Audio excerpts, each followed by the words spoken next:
দেখো এখন আমরা যে প্রশ্নের সমাধান করব সেটি হচ্ছে পৃষ্ঠা 98। বলা আছে ভগ্নাংশের যোগ এবং বিয়োগ। ক ক বোতলে 1/2 লিটার এবং খ বোতলে 1/3 লিটার পানি রয়েছে। বোতল দুটিতে মোট কত লিটার পানি রয়েছে? তাহলে মোট শব্দটা থাকলে আমাদের কি করতে হবে বলো তো দেখি। মোট শব্দটা থাকলে আমাদের যোগ করতে হয়। কি করতে হয়? যোগ। মোট, সমষ্টি এ ধরনের কোনো শব্দ থাকলে একত্রে, দেখো আমি লিখে দিচ্ছি, কোথাও যদি কোনো প্রশ্নে এরকম শব্দ দেখো, মোট, সমষ্টি, একত্রে, এই শব্দগুলো থাকলে আমাদের কি করতে হবে? যোগ করতে হবে। কি করতে হবে? যোগ করতে হয়। কি করতে হয়? মোট, সমষ্টি একত্রে থাকলে যোগ করতে হবে। কি করতে হবে? যোগ করতে হবে। তাহলে এখানে আমাদের যে প্রশ্নটা বলা আছে যে ক বোতলে 1/2 লিটার এবং খ বোতলে 1/3 লিটার পানি রয়েছে, তাহলে বোতল দুটিতে মোট কত লিটার পানি রয়েছে? তাহলে আমরা বুঝতেই পারছি, তাহলে আমাদের কি করতে হবে? যোগ করতে হবে। তাহলে আমরা লিখব ক বোতলে পানি আছে এত লিটার,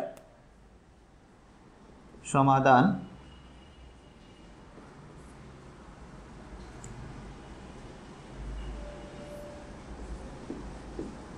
দেওয়া আছে ক বোতলে পানি আছে 1/2 লিটার, খ বোতলে পানি আছে 1/3 লিটার। তাহলে আমরা এই দুটোকে কি করব? তাহলে লিখবো যে ক ও খ বোতলে মোট পানি আছে, এই দুটো কি করব? যোগ করব। তাহলে লিখবো যে ক ও খ বোতলে মোট পানি আছে। তাহলে আমরা এই দুইটা মান কি করবো বলো দেখি? যোগ করব। যে 1/2 প্লাস 1/3, এই দুটো আমরা কি করব? যোগ করব। এত লিটার, এত কি? দেখো এখানে 1/2 এবং 1/3 এটাকে আমরা সমহর বিশিষ্ট ভগ্নাংশ করে যোগ করতে পারি, আর সমহর বিশিষ্ট না করেও যোগ করতে পারি। প্রথমে আমি দেখাবো এটাকে কিভাবে আমরা সমহর বিশিষ্ট ভগ্নাংশ করে যোগ করতে পারি। তাই সমহর বিশিষ্ট ভগ্নাংশ তৈরি করতে হলে প্রথমে যেটা কাজ করতে হবে, হরগুলো তোমাকে কি করতে হবে? একই রকম তৈরি করতে হবে। আর একই রকম তৈরি করতে গেলে আমার কি করতে হবে? হরগুলো লসাগু নিতে হয়। তাহলে 2 আর 3-এর লসাগু কত? আমরা জানি যে এক ব্যতীত যদি অন্য কোনো সংখ্যা দ্বারা দুইটার ভিতর ভাগ না যায়, তাহলে এদের গুণফল হবে আমাদের লসাগু। তাহলে 2 আর 3 যদি গুণ করি তাহলে 3 দুগুণে কত? 6। 3 দুগুণে 6 হয়। তাহলে এই লসাগুকে প্রথমে হর দ্বারা কি করতে হয়? ভাগ করতে হয়। আমি এখানে একটা সাইড নোট দিচ্ছি, দেখো কিভাবে করতে হবে। তাহলে প্রথমে আমরা কি করব? লসাগুকে প্রথম ভগ্নাংশে হর দ্বারা ভাগ করব। তারপর ভাগ করব কয় দিয়ে? 2 দিয়ে। তাহলে কত হয়? 3 দুগুণে 6। 3 দুগুণে কত হয়? 6। তাহলে এই 3 দিয়ে আমরা লব হরকে গুণ করব। তার মানে হচ্ছে 1 গুণন 3, 2 গুণন 3 যোগ, তারপরে আবার লসাগু হচ্ছে কত? 6, ভাগ করব দ্বিতীয় ভগ্নাংশে হর দ্বারা মানে 3 দ্বারা। তাহলে কত হয়? 3 দুগুণে 6। 3 দুগুণে কত? 6। তাহলে এই ভাগফল হচ্ছে 2। তাহলে এই 2 দিয়ে আমরা এই ভগ্নাংশে দ্বিতীয় ভগ্নাংশে গুণ করব। তাহলে 1 গুণন 2, 3 গুণন 2, এত কি? লিটার। এত লিটার। তাহলে দেখো এখানে কত হচ্ছে? 3 অক্ষে 3, 3 দুগুণে 6 যোগ 3 দুগুণে 6, 2 অক্ষে 2। তাহলে এখন দেখো দুইটা ভগ্নাংশ আমাদের কি হয়ে গেছে? সমহর হয়ে গেছে, তাই না? সমহর। তাহলে সমহর হলে এখন কি করব? যে দুইটা 6 থেকে আমরা একটা 6 নিব, এইভাবে একটা দাগ দিয়ে, মানে এটা ভাগ চিহ্ন, এটা কি চিহ্ন? ভাগ চিহ্ন। তাহলে হর নিলাম কত? দুইটা 6 থেকে একটা 6। তাহলে উপরে লবগুলো যোগ করবো। উপরে লবগুলো কি করবো? তাহলে 3 যোগ কত হবে? 2। 3 যোগ কত হবে? 2। এত লিটার। এত কি? লিটার। তাহলে আমাদের 3 আর 2 যোগ করলে কত হবে? 5, আর নিচে হচ্ছে কত? 6। এত লিটার। তাহলে ক ও খ বোতলে মোট পানি আছে 5/6 লিটার, এটা হচ্ছে আমাদের উত্তর। তাহলে আমরা সমহর করে কি করতে পারি, যোগ করতে পারি, সমহর করেও কি করতে পারি, যোগ করতে পারি। আর যদি তোমরা যদি চাও যে না আমরা সমহর করব না, সমহর করব না, তাহলে আমি এখানে দেখাচ্ছি কিভাবে সেটা করতে পারো। তাহলে 1/2 যোগ 1/3, এটাকে যেটা করতে হবে প্রথমে 2 আর 3 কি নিব, লসাগু নেব। এটা পদ্ধতি 2, পদ্ধতি 2। তাহলে প্রথমে 2 এবং 3 এর লসাগু নিতে হবে। আমরা 2 আর 3 এর লসাগু কত পেয়েছি বলো তো, কি 6। তাহলে 6কে আমরা এখানে সরাসরি নিচে লিখব। তাহলে 6কে এই 2 দ্বারা ভাগ করতে হয়, কয় দ্বারা ভাগ করতে হয়, হর দ্বারা ভাগ করতে হয়। তার মানে হচ্ছে 6কে যদি আমি 2 দ্বারা ভাগ করি তাহলে 3 দুগুণে 6, সেই 3 এর সাথে লবের কি করতে হয়, গুণ করতে হয়, মানে হর দ্বারা ভাগ লব দ্বারা গুণ। তাহলে 2 দ্বারা যদি 6 এর ভাগ করো তাহলে 3 দুগুণে 6, সেই 3 এর সাথে 1 এর গুণ করলে 3 অকে 3, যোগ 6কে যদি আমি 3 দ্বারা ভাগ করি তাহলে কত হবে, 3 দুগুণে 6, 2, 2 এর সাথে 1 এর গুণ করলে কত হয়, 2 অকে 2, তাহলে 3 আর 2 যদি যোগ করতে তাহলে কত হয় 5, আর নিচে কত 6। এইভাবেও আমরা কি করতে পারি, এই যোগটা করতে পারি। তোমাদের যদি এইভাবে ভালো লাগে তাহলে এইভাবে করবা, আর যদি সমহর করে ভালো লাগে তাহলে সমহরভাবে যোগলা করবা। আশা করি তোমরা এই অঙ্কটা বুঝতে পেরেছ।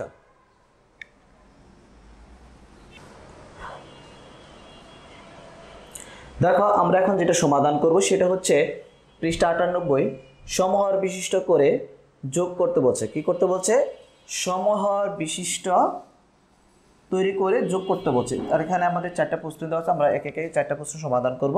দেখো সমাধান,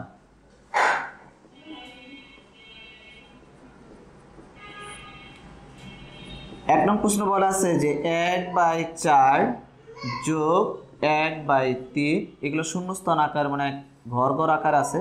আমি ঘর ঘর আকারে লিখছি, কিভাবে তৈরি করব আমি পরে বোঝাচ্ছি।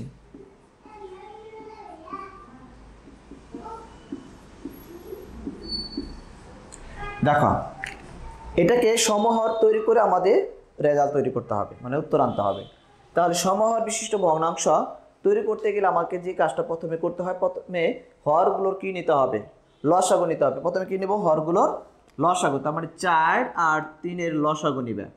যেহেতু 4 আর 3 এর ভিতরে এক ব্যতীত অন্য কোনো সংখ্যা দিয়ে কি করা যায় না, ভাগ করা যায় না, তাহলে 4 এবং 3 এর গুণফলই হবে আমাদের লসাগু। 3 4 12, লসাগু কত পেলাম বলো দেখি, 12। তাহলে 12কে এখন যেটা করতে হবে, এই 4 দিয়ে যদি আমরা ভাগ করি, অথবা 4 এর সাথে কত গুণন করলে আমাদের লসাগুর সমান হবে, দুইভাবে চিন্তা করতে পারো। কয়ভাবে চিন্তা করতে পারো, দুইভাবে, যে 4 এর সাথে কত গুণ করলে আমাদের লসাগুর সমান হয়, অথবা লসাগুকে 4 দ্বারা ভাগ করলে যে মান পাবো সেটা নির্ণয় করতে হবে। প্রথমে যদি 4 এর সাথে যদি আমি 3 গুণ করি, কত গুণ করি, 3 গুণ করি, তাহলে আমাদের কি হয়, লসাগুর সমান হয়। লসাগু কি হয়, সমান হয়, মানে 3 4 12, 3 4 কত 12, তাহলে কত পেলাম 3। সেই 3 দিয়ে লব এবং হরকে আমরা গুণ করব, লব ও হরকে কি করব, গুণ করব। তাহলে একের সাথে যদি আমি 3 গুণ করি তাহলে আমরা কত পাবো, 3 অক্কে 3, 3 অক্কে কত পাবো 3। আবার 4 এর সাথে যদি গুণ করো তাহলে 3 4 কত পাবা 12, 3 4 কত পাবো 12 পাবো। তারপর যোগ, এখন এখানে আসো, 3 এর সাথে কত গুণ করলে আমাদের লসাগু 12 হবে, আমাদের লসাগু কত হবে 12 হবে। তাহলে 3 এর সাথে অবশ্যই 4 গুণন করলে 12 হয়, 3 এর সাথে কত গুণ করলে 4, তাহলে সেই 4 দিয়ে একের সাথে গুণ করবা, তাহলে 4 অক্কে 4, 4 দিয়ে 3 এর সাথে গুণ করো, 3 4 12, 3 4 কত 12। তাহলে দেখো হরে আমরা কি সেম মান পেয়েছি, মানে একই রকম মান পেয়েছি। তাহলে 12 এবং 12 থেকে একটা 12 লিখবো, কটা 12 লিখবো, একটি 12। তারপরে 3 আর 4 কি করব, যোগ করব, তাহলে 3 যোগ 4 তাহলে কত হবে 7। দেখো বিষয়টা বুঝতে পারছো কিনা। তাহলে আমাদের এটা হবে 3 4 যদি যোগ করি তাহলে 7 হবে। এটা হচ্ছে আমাদের উত্তর। 2 নম্বর প্রশ্নে বলা আছে যে 1/4 যোগ 2/5 সমান সমান খালি ঘর, এখানে আছে খালি ঘর, যোগ এখানে আছে খালি ঘর, এখানে আছে খালি ঘর, ইজ ইকুয়াল টু এখানে আছে খালি ঘর, এখানে আছে খালি ঘর। তাহলে এটা কিভাবে আমরা সমাধান করবো বলো দেখি। প্রথমে 4 আর 5 এর কি নিব, লসাগু নিব। 4 এবং 5 এর লসাগু নিব। যেহেতু 4 এবং 5 এর লসাগু যদি নিতে চাই এক ব্যতীত অন্য কোনো সংখ্যা দিয়ে এই দুইটাকে ভাগ করা যায় না, দুইটাকে ভাগ করতে হবে। যেহেতু যায় না তাহলে 4 এবং 5 এর গুণফল হবে আমাদের লসাগু। 4 5 এর লসাগু তাহলে কত হবে? 4 5 এ 20, মানে 4 গুণন 5 ইকুয়াল কত হবে? 20 হবে। তাহলে এই 20, তাহলে 4 এর সাথে কত গুণ করলে, খেয়াল করো, 4 এর সাথে কত গুণ করলে 20 হয় বলো তো দেখি। 4 এর সাথে যদি আমরা 5 গুণ করি, 4 5 এ 20, তাহলে 5 কত গুণ করলে? 5 গুণ করে সেই 5 দ্বারা 1 এবং 4 কে গুণ করব, মানে লবের সাথে গুণ করব, হরের সাথে গুণ করব। তাহলে 1 এর সাথে যদি গুণ করো 5 অক্কে 5, 5 অক্কে কত হয়? 5। যদি 4 এর সাথে গুণ করো 4 5 এ 20, 4 5 এ কত হয়? 20। তারপর প্লাস এল প্লাস। এখন আসে এখানে, তাহলে 5 এর সাথে কত গুণ করলে 20 হয় বলো দেখি। আমরা জানি 5 এর সাথে যদি 4 গুণ করি, 4 5 এ 20, তাহলে কত পেলাম?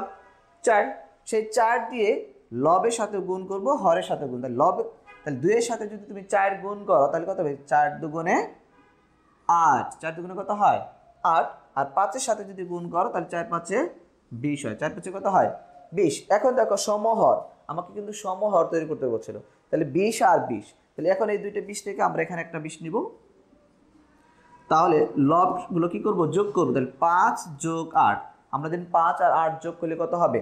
13 হবে। 5 আর 8 যোগ করলে কত হয়? 13। আশা করি তোমরা 2 নং প্রশ্নটা বুঝতে পেরেছ।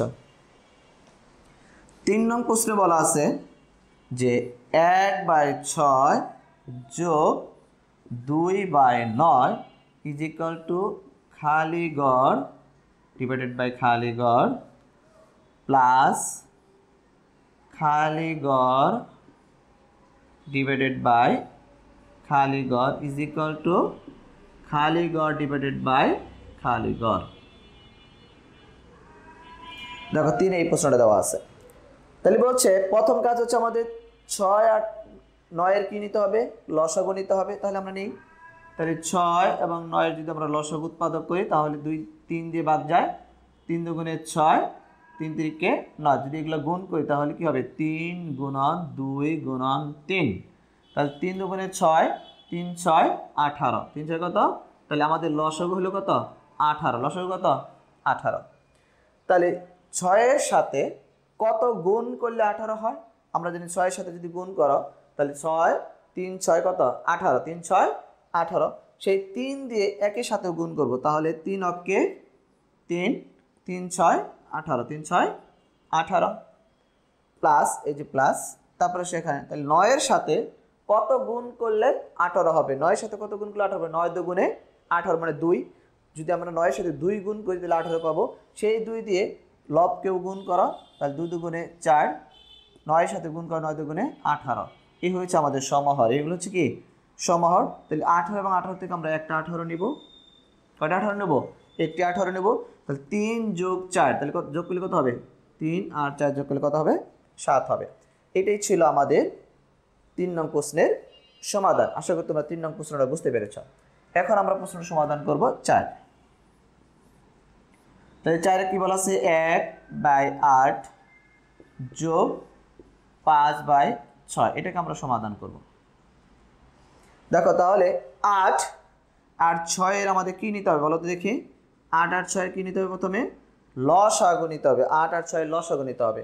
তাহলে 8 আর 6 এর লসাগু নাও। তাহলে 8 আর 6, তাহলে প্রথমে 2 দিয়ে ভাগ করা যায়, 4 দুগুণে 8, 3 দুগুণে 6। এইগুলো যদি আমরা গুণ করি তাহলে 2 গুণন 4 গুণন 3, তাহলে কত পাবো? 4 দুগুণে 8, 3 8 24, কত হবে? 24। তার মানে 8 আর 6 এর লসাগু হবে কত? 24 হবে। কত হবে লসাগু? এটা কিন্তু আমাদের লসাগু 24। তাহলে 8 এর সাথে কত গুণ করলে 24 হবে বলো তো দেখি। 8 এর সাথে যদি আমরা 3 গুণ করি, 3 8 24, সেই 3 দিয়ে আমরা 1 এর সাথেও গুণ করব, তাহলে 3 অক্ষে 3, 8 এর সাথে যদি গুণ করো 3 8 24, 3 8 কত হবে? 24। তারপর কি চিহ্ন? প্লাস দাও, প্লাস। এখন 6 এর সাথে কত গুণ করলে 24 হবে? তাহলে 6 এর সাথে আমরা যদি গুণ করি 4 4 6 24, তাহলে 4 দিয়ে 20 এর সাথে গুণ করো, তাহলে 4 5 কত হবে? 20। আবার 6 এর সাথে যদি গুণ করো 4 6 24, 4 6 কত? 24। তাহলে দুইটা 24 থেকে আমরা কয়টা 24 নেব? একটা 24 নেব। তাহলে উপরেগুলো কি করবো, যোগ করবো। তাহলে 3 যোগ 20, তার মানে লবগুলো যোগ করো, তাহলে কত হবে 20 আর 3 যোগ করলে কত হবে 23। তাহলে 4 নং প্রশ্নের সমাধান করলে আমরা উত্তর পাবো 23/24। এটাই ছিল আমাদের 4 নং প্রশ্নের সমাধান। আশা করি তোমরা এই যে সমহর বিশিষ্ট করে কিভাবে যোগ করতে হয় বুঝতে পেরেছ।